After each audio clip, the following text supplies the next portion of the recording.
Hi, welcome to Sivagasi Samayal Express channel. இன்னைக்கு நம்ம என்ன பார்க்க போறோம் டைட்டில்ல பார்த்திருப்பீங்க. மூணு டைப் ஆஃப் ரோட்டிஸ் பார்க்க போறோம். ரோட்டிஸ்னா சப்பாத்தி அந்த மாதிரி தான். இதுல ஈஸ்ட் அது மாதிரி எதுவுமே நான் சேர்க்கல. என்னென்ன ரெசிபி என்னென்ன சப்பாத்திங்கிறத நான் இப்ப சொல்லிடுறேன். ஒன்று பாலக் சப்பாத்தி, அதுக்கப்புறம் மேத்தி சப்பாத்தி, அதுக்கப்புறம் மிஸ்ஸி ரோட்டி. இதில் வந்து மிஸ்ஸி ரோட்டி ஒன்று தான் ரொம்ப புதுசு. நான் இப்போ ரீசெண்டாக நான் ட்ரை பண்ணேன், எனக்கு ரொம்ப பிடிச்சிருந்தது. எனக்கு விட சந்தியாவுக்கு ரொம்ப பிடிச்சிருந்தது. ஸோ அதனால் வாங்க எல்லா ரெசிபிஸையும் பார்த்துட்டு அதுக்கப்புறம் பேசலாம். இந்த பாலக் சப்பாத்திக்கு நான் என்ன பண்ணி வச்சுருக்கேன்னா, ஒரு 1/4 கட்டு பாலக்கை வந்து நல்லா சுடுதண்ணியில் போட்டு ஒரு 2 minutes வச்சுருந்து அதை இப்படி எடுத்து வச்சுருக்கேன். சரியா, அதை வந்து இப்படி மிக்சியில் போட்டுக்கலாம். நம்ம இது போக ஒரு பச்சை மிளகா, சரியா, ஒரே ஒரு பச்சை மிளகா, அதே மாதிரி கொஞ்சோண்டு சீரகம், இது எல்லாத்தையும் ஒன்றா போட்டு இப்போ நான் இதை அரைச்சிட்டு வந்துட போகிறேன். இதை வந்து கொஞ்சம் அந்த இந்த இது வேக வச்ச இந்த தண்ணி கூட எனக்கு இன்னும் இருக்குது. நான் இன்னும் அதை தூக்கி போடலை. சரியா, இந்த தண்ணி வேணும்னா தண்ணி மிக்ஸ் பண்ணி ஆட் பண்ணி நான் இதை வந்து அரைச்சிட்டு கூழாக அரைச்சிட்டு வந்துடுறேன். அதுக்கப்புறம் நம்ம பண்ணலாம். இது வந்து கோதுமை மாவு எடுத்து வச்சுருக்கேன். இந்த கீரை, பாலக்கீரை, பச்சை மிளகா, சீரகம் எல்லாம் போட்டு அரைச்சதெல்லாம் இங்கே இருக்குது. அதே மாதிரி இதில் அந்த இதுக்கெல்லாம் நம்ம உப்பு எதுவும் போடலை. ஸோ அதனால் இப்போ இதுக்கு தேவையான அளவு வந்து ஃபுல்லாக உப்பு போட்டுக்கலாம். அதே மாதிரி மாவு வந்து இப்போ பெனஞ்சு இது பண்ணுறதுக்கு கூட நான் அந்த பாலக் வேக வச்ச அந்த தண்ணி தான் எடுத்து வச்சுருக்கேன். சரியா, இப்போது இது எல்லாத்தையும் மிக்ஸ் பண்ணிக்கலாம்.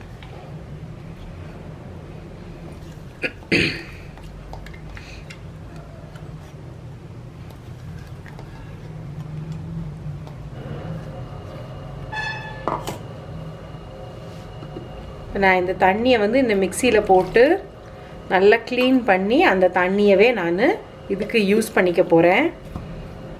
ஓகே, இப்போ இந்த தண்ணியும் நமக்கு ரெடி ஆயிடுச்சு. இதை வந்து நான் கலந்து விட்டுக்கிறேன் நல்லா. சரியா, கலந்து விட்டுட்டு இதை வந்து கொஞ்சம் கொஞ்சமாக இதில் ஆட் பண்ணி நம்ம வழக்கமாக இனிமேல் ஃபுல்லாக நம்ம சப்பாத்திக்கு எப்படி மாவு பிணைவோமோ அதே மாதிரி மாவு பிணைஞ்சிக்க வேண்டியதான்.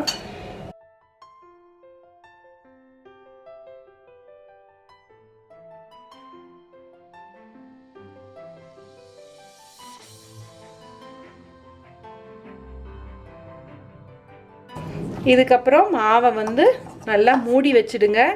மூடி நம்ம எப்போ சப்பாத்தி போட போகிறோமோ அப்போ மாவு சப்பாத்தி போட்டு எடுத்துக்கலாம். ஓகே, நல்லா இப்போ ஒரு மணி நேரம் வரைக்கும் ஊறி இருக்குது. நான் இதிலேருந்து ஓரளவுக்கு சின்ன பீஸ், சரியா, இதை எடுத்து கொஞ்சமாக ட்ரை மாவு தூவிக்கலாம். தூவிட்டு ரெகுலராக நம்ம சப்பாத்தி பண்ணுற மாதிரி தான். இதுக்கப்புறம்லாம் புதுசாலாம் ஒன்றும் கிடையாது. நீங்கள் வந்து ரொம்ப சாஃப்டாக பிணைஞ்சிருந்தீங்கன்னா நிறைய ட்ரை மாவு வேணும். இல்லை கரெக்டாக பிணைஞ்சிருக்கீங்கன்னா இந்த பாருங்கள், இவ்வளவு தான், இதுக்கு மேலே தேவையில்லை. நல்லா கல் காஞ்சிச்சு. நான் இங்கே 2 சப்பாத்தி பாலக் சப்பாத்தி போட்டுட்டேன். இப்படி ஒன்று மேலே ஒன்று வைக்க போகிறீங்க அப்படின்னா இந்த மாதிரி கொஞ்சம் மாவு தூவிக்கோங்க. தூவிட்டிங்கன்னா அது ஒட்டாமல் நமக்கு எடுக்கிறதுக்கு ஈஸியாக வரும். சரியா, இது வந்து நம்ம எண்ணெய் எதுவுமே போட வேண்டாம். நான் போடலை. சரியா, உங்களுக்கு வேணும்னா நீங்கள் வந்து நெய் போட்டுக்கலாம். நெய் போட்டிங்கன்னா நல்லாயிருக்கும், ரொம்ப டேஸ்ட்டாக இருக்கும். பட் நான் வந்து போடலை. நான் வந்து ட்ரையாகவே சாப்பிட போகிறேன். இது வந்து அந்த லைட்டாக கலர் மாறுது பார்த்தீங்களா, அப்படி மாறுற டைமில் நம்ம இதை திருப்பி போட்டுக்கலாம்.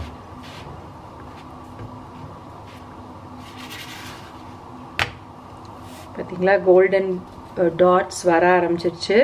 இந்த ஸ்டேஜில் வந்து அடுப்பை கொஞ்சம் சிம் பண்ணிக்கோங்க. என்னோட இந்த அடுப்பு வந்து ரொம்ப ஹையாக எரியும், அதனால் நான் மீடியமில் வச்சுருக்கேன். இப்போது வச்சுட்டு இதை வந்து இந்த மாதிரி நல்லா ப்ரெஸ் பண்ணி விட்டுருங்க. எல்லா பக்கமும் நீங்கள் ப்ரெஸ் பண்ணி விட்டிங்கன்னா நல்லா குக் ஆகிடும், உள்ளெல்லாம் நல்லா குக் ஆகிடும். ஓகே,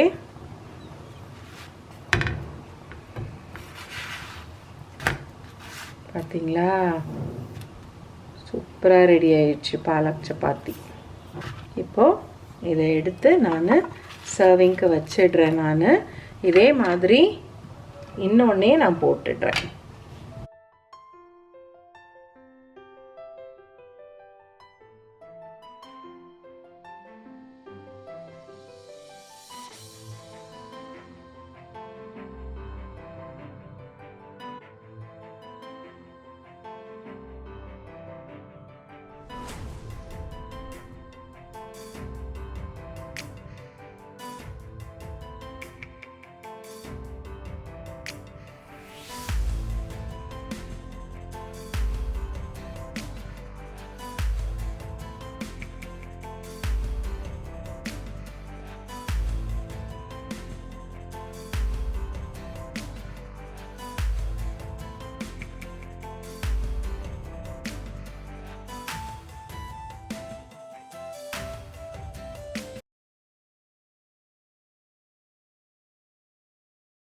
மிஸ்ஸி ரொட்டி பண்ண போகிறோம். மிஸ்ஸி ரொட்டிக்கு வந்து கோதுமை மாவு எடுத்து வச்சுருக்கேன். கோதுமை மாவும் கடலை மாவும் சேர்த்து தான் இது போடணும்.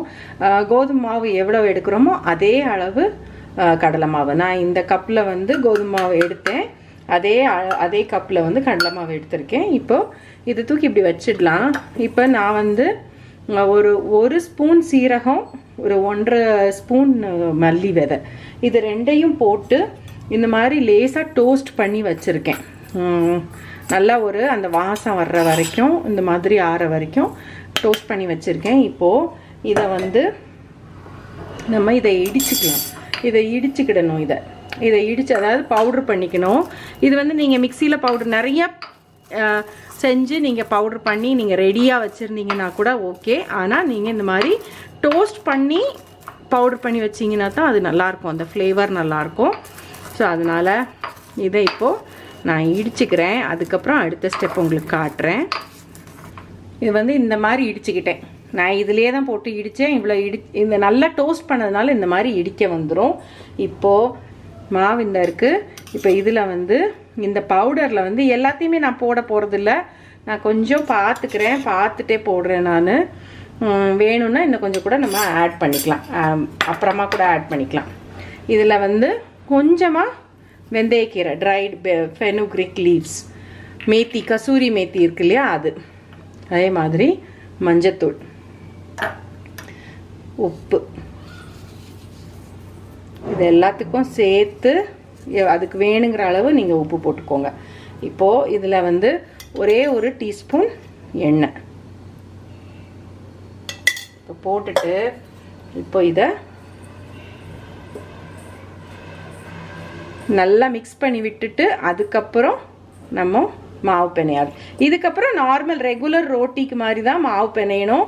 ஆனால் இது வந்து இன்னும் கொஞ்சம் கூட ஸ்டிக்கியாக இருக்கும். ஏன்னா நம்ம கடலை மாவு போடுறோம்ல, அதனால் கொஞ்சம் ஸ்டிக்கியாக இருக்கும். அதனால் கவனமாக மாவு பிணைஞ்சிக்கோங்க. ரொம்ப ஒட்டுதே அப்படின்னு நினச்சிட்டு கூட கொஞ்சம் வேறு எந்த மாவையும் நம்மளால் ஏன்னா 2 மாவும் ஈக்குவலாக இருந்தால் தான் இது டேஸ்ட்டாக இருக்கும். இப்போ பாருங்கள், இதே வந்து நல்லா சேர்ந்துருச்சு.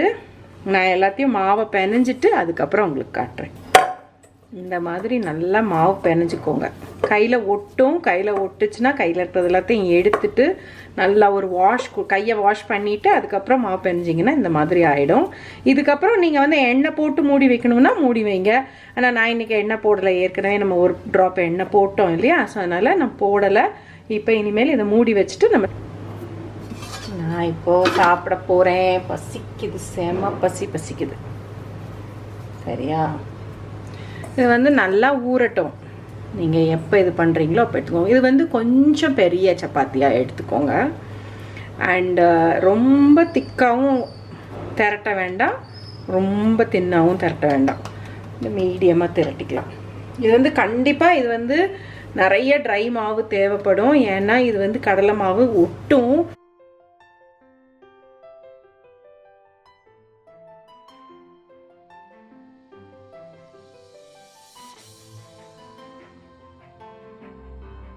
நல்லா கல் காஞ்சிடுச்சு. காஞ்சதுக்கப்புறம் இதில் போடுறேன். இது வழக்கம் போல தான். ஆனால் இதுக்கு என்னென்னா, இது வழக்கம் போல தான் நம்ம பண்ணணும். ஆனால் இதுக்கு என்னென்னா, இது வந்து யூஸ்வலாக அவங்க வந்து இந்த தீயில வாட்டுவாங்க இதை ரொட்டியை. அண்ட் இது கொஞ்சம் கிறிஸ்பியாகவும் இருக்கணும். அதனால இதை வந்து நம்ம எவ்வளோ தூரம் நல்லா குக் பண்ணுறோமோ அவ்வளோ தூரம் இதை குக் பண்ணணும். ஸோ இதை நம்ம கடலை மாவில் குக் பண்ணியிருக்கோம் இல்லையா, அதுவும் இது அதுக்கப்புறம் வந்து ஒரு ட்ராப் நெய் அதை போட்டுட்டு வச்சு சாப்பிட்டா சூப்பராக இருக்கும். நல்லா இந்த மாதிரி அமுக்கி விடுங்க. அமுக்கி விட்டீங்க அப்படின்னா தான் அது நல்லா கிறிஸ்பப் ஆகும், நல்லாயிருக்கும், சூப்பராக இருக்கும்.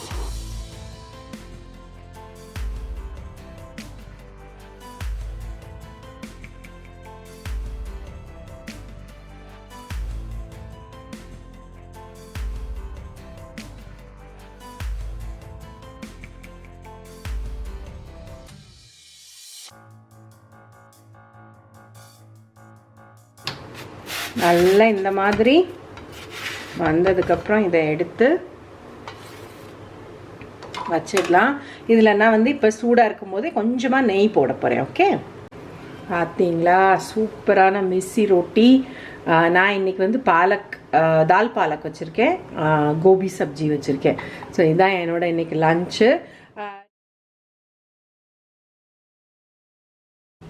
இங்கே நான் கோதுமை மாவை எடுத்து வச்சுருக்கேன் மேத்தி சப்பாத்தி பண்ணுறதுக்கு. கோதுமை மாவு வந்து உங்களுக்கு எவ்வளோ வேணுமோ அவ்வளோ எடுத்துக்கோங்க. நான் இன்றைக்கி மத்தியானம் லஞ்ச் அண்ட் டின்னர் 2 இதுக்கும் சேர்த்து தான் இப்போ இங்கே மாவு எடுத்திருக்கேன். இந்த இதில் வந்து நம்ம கொஞ்சமாக உப்பு போட்டுக்கலாம். அதாவது நம்ம மாவு பிணையிறதுக்கு உண்டான அளவு உப்பு போடுவோம்ல, அந்த அளவுக்கு. அதே மாதிரி இங்கே வந்து கசூரி மேத்தி இல்லைன்னா வெந்தயக்கீரையை வந்து நீங்கள் ட்ரை பண்ணி வீட்டில் நீங்களே பண்ணுவீங்க அப்படின்னா அது கூட போட்டுக்கோங்க. இல்லை ஃப்ரெஷ் வெந்தயக்கீரை எனக்கு கிடைக்கும், நான் அது போட்டுக்கிறேன் அப்படின்னீங்கன்னா அதை வந்து ஒரு வதக்கிக்கோங்க. அது வதக்கிட்டு அதுக்கப்புறம் போட்டிங்கன்னா தான் கொஞ்சம் நல்லாயிருக்கும். ட்ரை இது போட்டிங்கன்னா எனக்கு கொஞ்சம் கூட வாசம் ரொம்ப நல்லாயிருக்கும். இதை வந்து இப்படி மிக்ஸ் பண்ணிக்கோங்க. மிக்ஸ் பண்ணிவிட்டு உங்களுக்கு பார்த்தா தெரியும் போதுமா அப்படிங்கிற அளவுக்கு தெரியும். அந்த அளவுக்கு நீங்கள் போட்டால் போதும். இப்போ நான் எடுத்துருக்கிற அளவுக்கு நான் இங்கே வந்து ஒரு 2 டேபிள் ஸ்பூன் அளவுக்கு நான் போட்டிருக்கேன். எனக்கு இன்னும் கொஞ்சம் கூட இருந்தால் நல்லாயிருக்கும் அப்படின்னு தோணுது. ஏன்னா நம்ம ஹெல்த்தியாக பண்ண போகிறோம் அப்படிங்கும்போது இன்னும் கொஞ்சம் கூட போட்டுக்கலாம் நம்ம. சரியா? இப்போது இது வந்து நம்ம மிஸ்ஸி ரொட்டிக்கு பண்ணோம்ல அந்த பவுடர், சரியா? அந்த சீரகமும் மல்லியும் வறுத்து பவுடர் பண்ணோம்ல, இடித்து போட்டோம்ல, அந்த பவுடர் அது கொஞ்சம் போட்டுக்கிறேன் நான். இதையும் மிக்ஸ் பண்ணி விட்டுக்கிறேன். சரியா? இதையும் மிக்ஸ் பண்ணி விட்டுட்டு இது கொஞ்சம் இந்த ஃப்ளேவர் நல்லாயிருக்கும். வேறு இதுக்கு மஞ்சத்தூள் இதெல்லாம் நான் போடலை. கொஞ்சமாக ஒரே ஒரு சின்ன டீஸ்பூன் எண்ணெய், அதுவும் பாதி தான் போட்டிருக்கேன். இதை போட்டுட்டு இதை மிக்ஸ் பண்ணி விட்டுக்கோங்க. மிக்ஸ் பண்ணி விட்டுட்டு இதுக்கப்புறம் இனி சப்பாத்திக்கு நம்ம மாவு பிணையிற மாதிரி பிணைஞ்சா போதும். நல்லா சாஃப்டாக மாவு பிணைஞ்சிட்டிங்கன்னா அதுக்கப்புறம் இது நல்லா ஊறிட்டு இருக்கட்டும். அதுக்கப்புறம் நம்ம சாப்பிடும்போது நம்ம இதை சப்பாத்தியாக போட்டு எடுத்துடலாம். நீங்கள் வந்து இது எண்ணெய் போட்டு போடுற மாதிரி சப்பாத்தி போட்டிங்கனாலும் நல்லாயிருக்கும். நான் வந்து இன்றைக்கி எண்ணெய் இல்லாமல் ட்ரையாக தான் போட போகிறேன். பட் நீங்கள் வந்து கண்டிப்பாக நெய்யோ இல்லை எண்ணெயோ போட்டு நீங்கள் அதை நல்லா டோஸ்ட் பண்ணலாம். நம்மளோட மெயின் சேனலில் வந்து இந்த ரெசிபி இருக்குது. அதில் அந்த இதை நீங்கள் போய் பார்த்தீங்கன்னா அதில் வந்து நம்ம எண்ணெய்லாம் போட்டு தான் போட்டிருப்போம். ஸோ அந்த இது நீங்கள் பார்த்துக்கலாம் நீங்கள். ஓகே, நான் இப்போ மாவு ஃபுல்லாக பிணைஞ்சிட்டு அதுக்கப்புறம் உங்களுக்கு காட்டுறேன். நல்லா இந்த மாதிரி சாஃப்டாக மாவு பிணைஞ்சிக்கோங்க. இந்த மாதிரி மாவு பிணைஞ்சிட்டு இது நல்லா இனி ஊறட்டும். இன்னும் ஒரு 10-15 மினிட்ஸ். அதாவது நான் இன்னும் சமையலே ஆரம்பிக்கலை, இன்றைக்கி லேட்டு நம்ம வேலை ஆரம்பிச்சது. ஸோ அதனால் நான் இனிமேல் தான் சமையல்லாம் பண்ணணும். இந்த இதுக்கு வந்து நான் என்ன சைட் டிஷ் வைக்கிறேன் அப்படிங்கிறத நான் உங்களுக்கு ஃபினிஷ் பண்ணும்போது காட்டிடுறேன். ஓகே,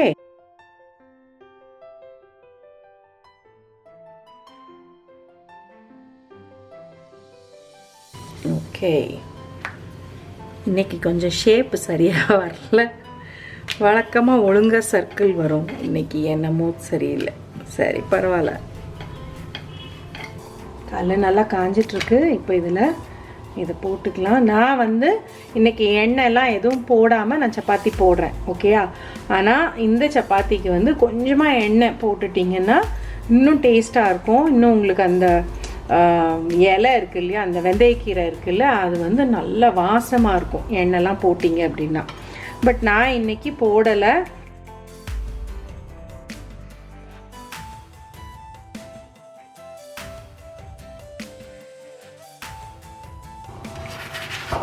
இப்போ இது முடிஞ்சிடுச்சு. நான் இதே மாதிரி இன்னொன்றையும் போட்டு எடுத்துட்டு நான் உங்களுக்கு ஃபுல்லாக ஃபினிஷ் பண்ணி காட்டுறேன். ஓகே. ஸோ நான் இங்கே வெந்தயக்கீரை சப்பாத்தி 2 வச்சுருக்கேன். இது வந்து குக்கும்பர் தக்காளி ராய்த்தா, வெள்ளரிக்காயும் தக்காளியும் நான் போட்டு இப்படி ஒரு தயிர் போட்டு ராய்த்தா பண்ணி வச்சுருக்கேன். இது வந்து சிக்கன், பாலக் சிக்கன் பண்ணியிருக்கேன் நான். ஸோ எனக்கு இது ரொம்ப பிடிச்சிருக்கு. இப்போ புதுசாக தான் ரீசெண்டாக தான் இது ட்ரை பண்ணி எனக்கு ரொம்ப பிடிச்சிருந்தது. ஒரு கீரை சேர்க்கணும் அப்படின்றதுக்காக. இது போக நான் இன்னும் ஒரு சாலட் வச்சுருக்கேன். ஸோ அதனால இன்னைக்கு இதுதான் என்னோட லஞ்ச். ஸோ வெந்தயக்கீரை சப்பாத்தி உங்களுக்கு பிடிச்சிருக்கும்னு நினைக்கிறேன். ஓகே, பார்த்தீங்களா? எல்லா ரெசிபீஸும் பிடிச்சிருந்ததா, எல்லா சப்பாத்திஸும் பிடிச்சிருந்தா? எனக்கு தெரியும் நிறைய பேருக்கு பாலக் சப்பாத்தி ரொம்ப பிடிக்க போகுதுன்னு எனக்கு தெரியும். ஏன்னா அது வந்து பசங்களுக்கு வந்து கீரை கண்டிப்பாக சாப்பிட்ருவாங்க அப்படின்ற ஒரு இதுக்காக. இது வந்து நான் இதை எதுக்காக நான் வந்து இது போட்டேன் அப்படின்னா, எனக்கு வந்து தினமும் சப்பாத்தி சாப்பிட்டுட்டே செத்து போச்சு நாக்கு. ஆனால் அதுலேயும் கொஞ்சம் டிஃப்ரெண்ட்டாக கொடுக்கலாம், பட் ஸ்டில் வந்து ஹெல்த்தியாகவும் சாப்பிடணும் அப்படின்றதுக்காக தான் அந்த பாலக் சப்பாத்தி வந்து கிட்டத்தட்ட இப்போ ஒரு 3 months நான் செய்கிறேன். ரொம்ப நல்லாயிருக்கு. அது வந்து எவ்ரி சண்டேக்கெலாம் லஞ்ச் பாக்ஸில் ஒரு நாள் கண்டிப்பாக போயிடும். மேதி சப்பாத்தியும் மிஸ்ஸி ரொட்டியும், மேதி சப்பாத்தி ரொம்ப நாளாக செஞ்சுட்டு ரொம்ப கிட்டத்தட்ட ஒரு 3-4 yearsஆகவே பண்ணுறோம் இல்லையா, அதனால் அது எனக்கு தெரியும். இது மேதி சப்பாத்தி வந்து மெயின் சேனலில் ஒரு ரெசிபி இருக்குது, அதை கூட நீங்கள் செக், அது இன்னும் சிம்பிளர் வெர்ஷனாக இருக்கும் அது கூட. பட் மிஸ்ஸி ரொட்டி வந்து இப்போ புது ஃபேவரட். அது அப்படி கிறிஸ்பியாகவும் க்ரன்ச்சியாகவும் அந்த நெய் வாசத்தோட செம்மையாக இருக்குது. அதனால் கண்டிப்பாக நீங்கள் ட்ரை பண்ணுவீங்கன்னு நினைக்கிறேன். அந்த தண்ணி ஆட் பண்ணும்போது மட்டும் கேர்ஃபுல்லாக ஆட் பண்ணுங்கள். ரொம்ப வந்து பிசுன்னு ஆகிடாமல், ரொம்ப பிசுன்னு ஆகிடக்கூடாது. ரொம்ப பிசுன்னு ஆயிடுச்சுன்னா கண்டிப்பாக எக்ஸ்ட்ரா ட்ரை மாவு சேர்த்துக்கோங்க. ஆனால் இது வந்து லேசாக ஒட்டி தான் இருக்கும், கொஞ்சம் ஸ்டிக்கியாக தான் இருக்கும் அந்த மாவு. ஸோ அதனால உங்களுக்கு இது பிடிக்கும்னு நினைக்கிறேன். அதே மாதிரி எக்ஸ்பிரஸ் சேனலில் வந்து வாரத்தில் ஒரு நாள் வீடியோ போடுறேன்னு சொல்லியிருந்தேன். அது இந்த வாரத்தில் 2 நாள் நான் போட போகிறேன். ஆனால் அதுவுமே வந்து எனக்கு திடீர்னு வந்து எனக்கு வந்து வீடியோஸ் இல்லை, பண்ணுறதுக்கு மூட் இல்லைன்னா அதுவுமே நான் போட மாட்டேன், sorry. But Mondays and Fridays போடலான்னு இருக்கேன். ஸோ அது உங்களுக்கு கண்டிப்பாக நோட்டிஃபை ஆகும்னு நினைக்கிறேன். நீங்கள் வந்து கண்டிப்பாக இந்த சேனலுக்கு சப்ஸ்கிரைப் பண்ணியிருப்பீங்க, பெல் பட்டன் அமைக்கியிருப்பீங்கிறத நான் நம்புகிறேன் நான். ஓகே. ஸோ இந்த ரெசிபிஸ் உங்களுக்கு பிடிச்சிருந்தா கண்டிப்பாக லைக் பண்ணுங்கள், ஷேர் பண்ணுங்கள், கண்டிப்பாக நம்ம சேனலுக்கு சப்ஸ்கிரைப் பண்ணுங்கள். Don't forget to press the bell button. Okay, thank you.